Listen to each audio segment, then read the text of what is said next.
हेल' लोगोफोर, नोंथांमोनखौ दिनैनि गोदान भिडिअ'आव फिन बरायबाय। दिनै आङो नोंथांमोननि थाखाय मोनसे गोदान भिडिअ' लाबोदों। दिनै बाराया जाहैबाय रबिबार 4 सेप्तेम्बर 2022। हयथ' आं बे भिडिअ'खौ दिनै आपल'ड होनो हायाबो जानो हानाय। आङो दिनै मोनसे खामानियाव मुखुब जानानै थागोन, बेनिखायनो आं अक्ट'खौ मख'बाय। आरो नोंथांमोना उननि समाव बे भिडिअ'खौ नायोब्ला जाहाथे अक्ट'खौ मिथियो। दिनै आं नोंथांमोननो फोरमायनो सानदोंदि आङो बे भिडिअ'खौ दिनै न'निफ्रायनो स्टार्ट खालामबाय। बे जोंनि न', बे जोंनि न'आथ' बांद्राय मोजां ना, अब्ला बे आंनि थाखाय गोजोन आरो सुदेमदेरा। बुंनाय दङना, जेनेबा गावनि न'आ बायला जिला, सैमा अमा दाउ हाबनायानो जाथों, गावनि न'आ सुदेम आरो गोजोनदेरा। आङो दिनै नोंथांमोननो फोरमायनो सानदों, जोंहा नोंथांमोनाथ' मिथिखायो, जोङो दासान्दि बर' बाजाराव, चिरां डिस्ट्रिक्टनि बिजनि महकुमानि सिङाव थानाय बर' बाजाराव Ayurvedic therapy and yoga centre खुलिदों आरो बेवहाय खामानि मावगासिनो दङ। जोंहा दिनै बेवहायनो बेंगालुरुनिफ्राय श्री आयुर्वेदा हस्पिटालनिफ्राय सासे डक्टर फैगोन आरोना, आयुर्वेदिक डक्टर। बेवहाय उदालगुरि ओमफ्राय जोंनि बिजनि, चिरां लोगोसे क'क्राझारनि गोबां पेसेन्टफ्रा बेमार नायजाफैगोन आरोना। जुदि नोंथांमोनाबो उननि समाव जुदि जों डाक्टार लाबोबावोब्ला नायजाफैनो हागोन। दा आङो बे डाक्टार लाबोनायनिनो भिडिअ'खौ देखायनो नागिरदों। लोगोसे जोंहा जिथुनाखि थेरापिस्ट खालामनाय मोदोमनानै माखासे बेफोरखौ आं देखायगोन लोगोफोर। नोंथांमोना बेनिखायनो भिडिअ'खौ नायलांबाय था। आं भिडिअ'खौ न'निफ्रायनो स्टार्ट खालामबाय आरोना। बिदिब्ला फैदो, बांद्राय लेक्सार होबाय थाला लोगोफोर, नोंथांमोना भिडिअ'खौ फारि नायलांबाय थादो। माखासे पेसेन्टफ्रा फैबाय आरोना आंनाव। दा साइकेलखौ लाबोगासिनो आं।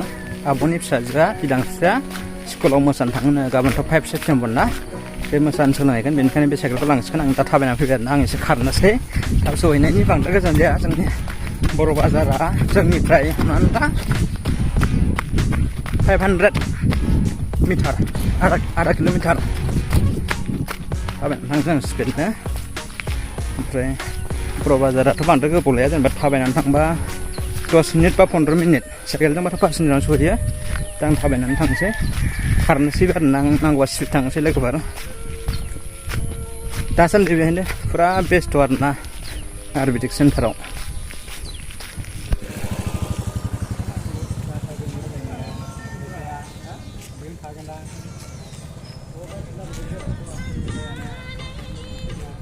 फैगोन 8 सेप्तेम्बराव जोंनाव बर' बाजाराव दाखा जोमै फिल्मनि प्रिमियार श' दं आरोना।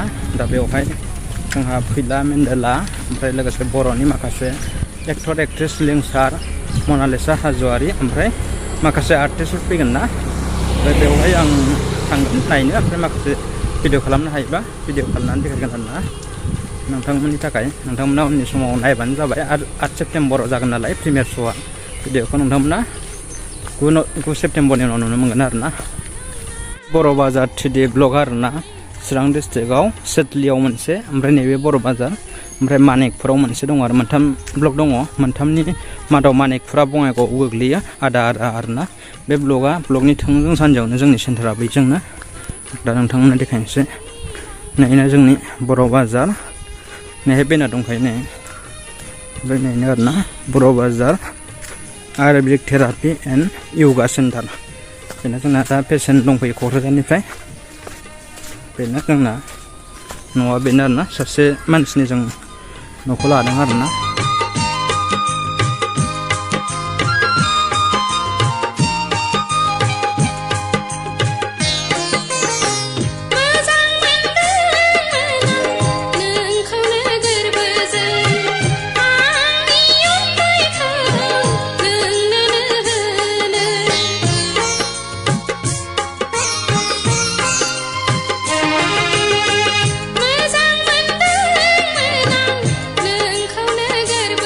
नालाय बुस्थुआ आरो फैनो मोनबाय थानो हाया। सम सम फैबानो जाबाय। नैबे आथिङा दङ दाबो नैयो, बिदियाव ओरैहाय सायोमोन ना, एसे दंना गैला, खमायबाय आरो ना। बेखौ गेद्दा नुयोमोन, आथिंखौ दा एसे सिदा नुबाय। आरो गेजेर गेजेर फैबावनो हानाय होनबा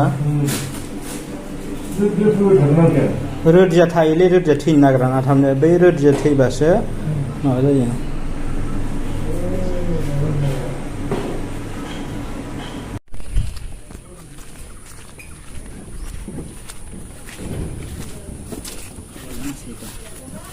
मोनबेसे दङ?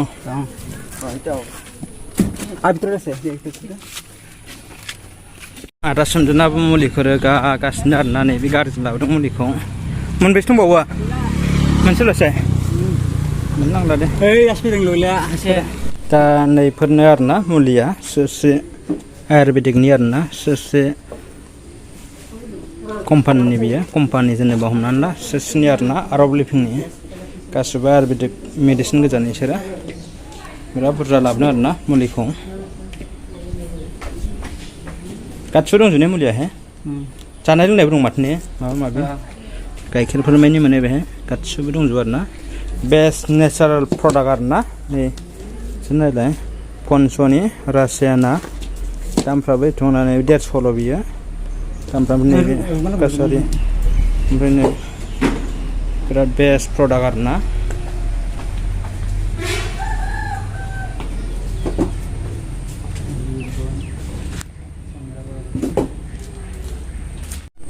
जों दा नै मुलि रोगाबाय आरोना गारिनिफ्राय गासिबो मुलि गोजा पुरा मुलि आरोना सुसु दंखायो नै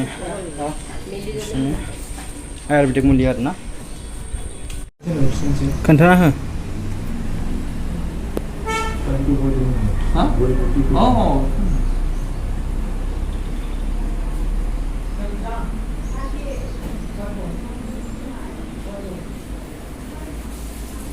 एसिडिटी सब देता है क्या ज़्यादा पैरों में भी पेन मेरा पेन है हाँ पेन घुटनों में मतलब पूरा होता है वो सबका सब काम वो मसाज किया था थोड़ा आज भी किया एक्चुअली आज भी किया कितने बजे को सुबह किया सुबह किया तो सुबह आया और 7 बजे वो कोरने पे कैसे ना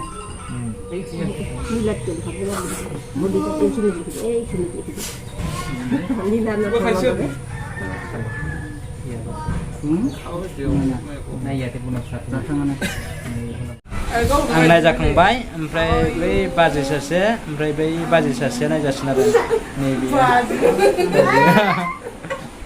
ओमफ्राय नै गथ'आबो नायजासिन फोजाखाङा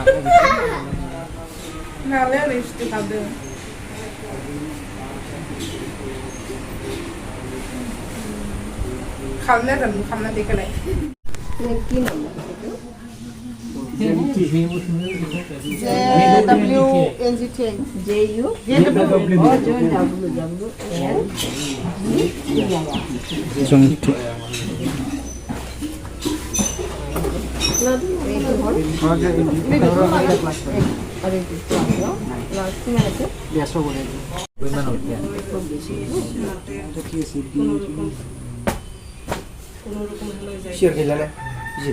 बै होननायल' थागोनदां ना गैला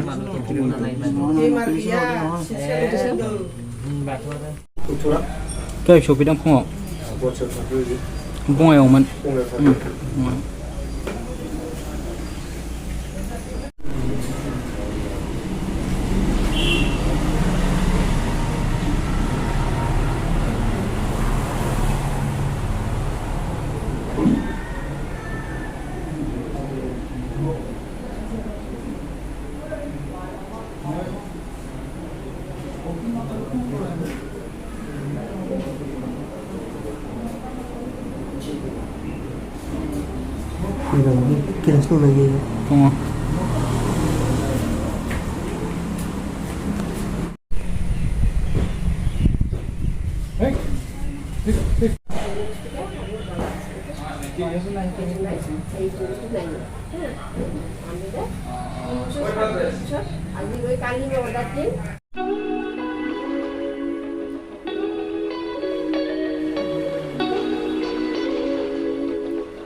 दहाय सफैदां फुङाव बङाइआवमोन